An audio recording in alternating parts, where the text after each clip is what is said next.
So, what seems to be playing out in my eyes, and what the Most High is showing me is so Moses didn't make it to the land of milk and honey, right? He was preceded by Joshua, and Joshua made it into the land of milk and honey. Could it be that there was some resentment? Because looking at how things are playing out, maybe some of them, maybe there is a bitterness when Moses died, right? Because he died with God, and the Most High Himself buried him. And in order to, heal from that defect, that degeneration in the bloodline, uh, they had to be buried by the Most High Himself, and by the Most High.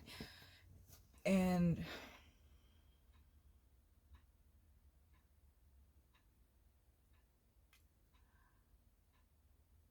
you see the movie Wakanda, right? How they buried T'Challa and like give him an herb, and then he goes and speaks to the ancestors, and then he comes back and he let the ancestors know you were wrong.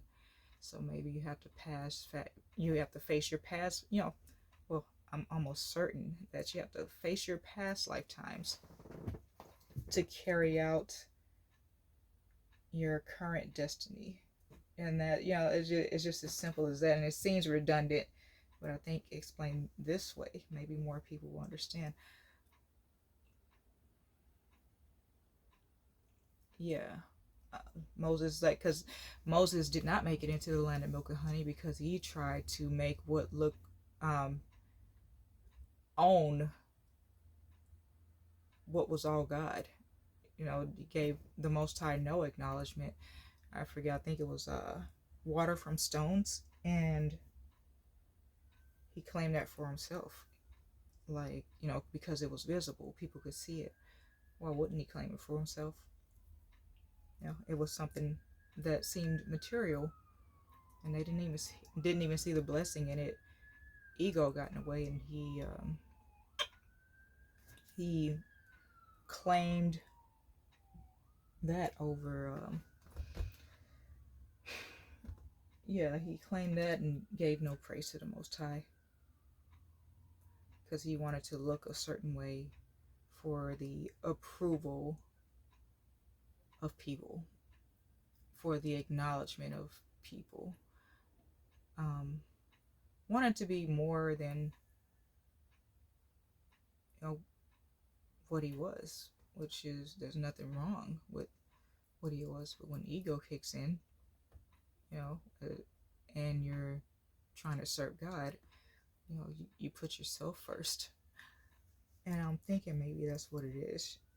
And the timelines are just flowing together. See all these dead bodies that were left behind, our ancestors. That was the Red Sea. That was the Red Sea. And that's, and I forgot what story it was, but the advice for Moses to Judah was to, always follow God. Always follow God. The Most High. No matter who it is to you, always follow the Most High. And I know it seems pretty obvious, right? But it's easy to lose sight of that when you get in your ego, when emotions are involved, and like all these different tests that are there that we have to pass. And right now it's like finals or something, and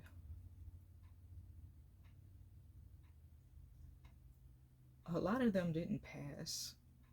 A lot of them, they failed miserably, and maybe that was the design to, IQ test for the basically an IQ test.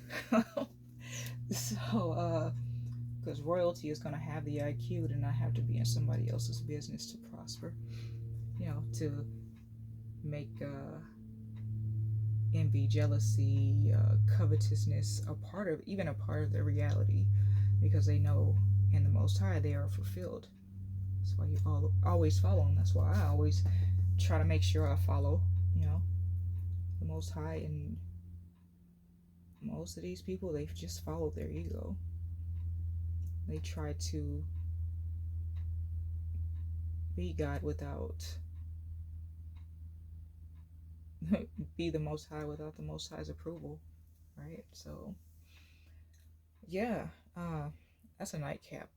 Hopefully that made sense. Hopefully that made you think a little bit and added some useful perspective to that. But maybe it's just me trying to process the whole thing. But I mean, it's all, coming down to one story. That ladder is being built, and yeah,